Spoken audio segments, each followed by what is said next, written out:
Traditional sauna heater buying guide from My Sauna Plus. Many people underestimate how important heater selection really is. It is not just about power output or aesthetics. It's the heart of your sauna experience. Get it wrong, and you deal with slow heat up times, burnt out elements, and uncomfortable temperature swings. Get it right, and you'll have the perfect, stable, deeply relaxing heat that defines real Finnish sauna culture. The sizing trap. Why so many get it wrong? Let me give you a real example. A client had a 6 by 8 by 7 foot sauna. That's about 336 cubic feet. On paper, a 7 kilowatt heater looked perfect. But here is what they missed. They had a glass door and a window. That adds roughly 85 cubic feet of equivalent volume. And since the sauna was in their uninsulated garage, we added another 20% to compensate for the heat loss. Suddenly, that perfect 7 kilowatt heater wasn't enough. They actually needed a 10 kilowatt unit. That's not a small difference. That's the difference between a sauna that feels like a paradise and one that struggles endlessly to get warm. Undersized heaters take forever to reach temperature. They run constantly, overheat their elements, and die early. I've seen clients replace brand new units within 2 years because they burned them out trying to compensate. On the other hand, oversized heaters have their own issues. They cycle on and off too often. We call it short cycles, creating big temperature swings. That's uncomfortable and wastes power. This is why I always tell clients, don't size based automatically on square footage. Don't just copy a model from someone else's build. Always calculate your true cubic volume, including adjustments for glass, insulation, and ambient temperature. Heater type, wall-mounted versus floor standing. Here is another big decision that impacts your sauna's performance, heater style. Wall-mounted heaters are compact and efficient, perfect for smaller rooms and apartment saunas. For instance, the Havia Vega 3500 is great for tight spaces. It's sleek, reliable, and holds about 20 pounds of stones. But if you want that deep, consistent heat and richer löyly experience, floor-standing models are unbeatable. The Havia Cilindro, for example, can hold up to 200 pounds of stones. That's a massive heat reserve. The more stones you have, the more stable temperature and the better the steam. It's simple physics.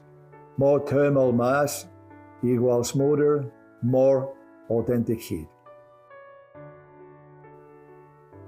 Wood versus electric, the real decision framework. Now let's talk about what everyone debates, wood burning versus electric. The truth, there is no single best choice. It's about lifestyle, location, and how you want to use your sauna. I'll give you 2 examples to make this clear. Imagine one person living in a cabin on 10 acres up in the mountains, surrounded by forest. They love the ritual of lighting their wood heater at the end of the day.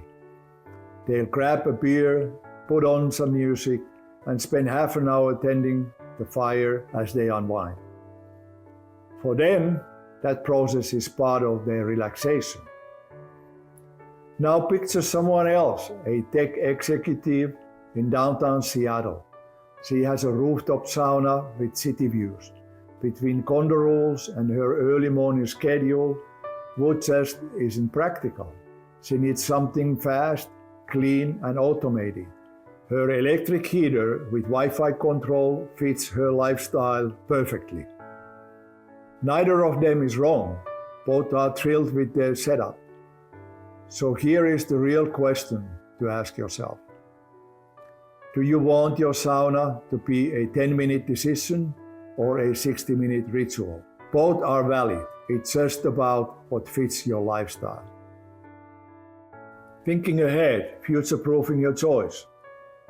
I've seen people make the perfect choice for today that becomes a headache a year later. One client installed a wood-burning heater at his lake house. It was perfect until he took a new job that required constant travel. His wife couldn't manage the wood stove alone, and the sauna sat unused for months. Eventually, they spent another $4,000 converting it to electric. That is why I always say, think long term. Not just what works for your life now, but what will still work 5 years from now.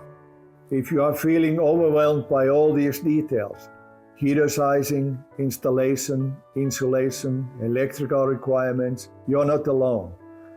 That's exactly why I offer personalized sauna consultation.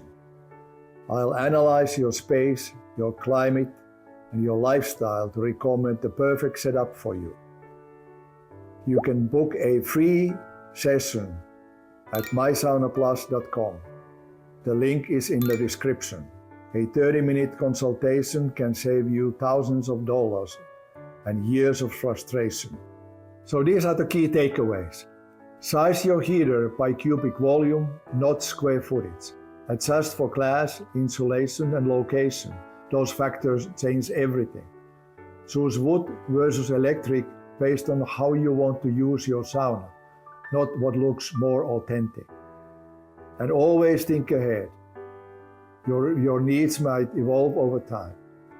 If you do it right, you'll enjoy perfect heat, long-lasting equipment, and a space that truly feels like your sanctuary. If you do it wrong, you'll end up calling me later for an expensive retrofit.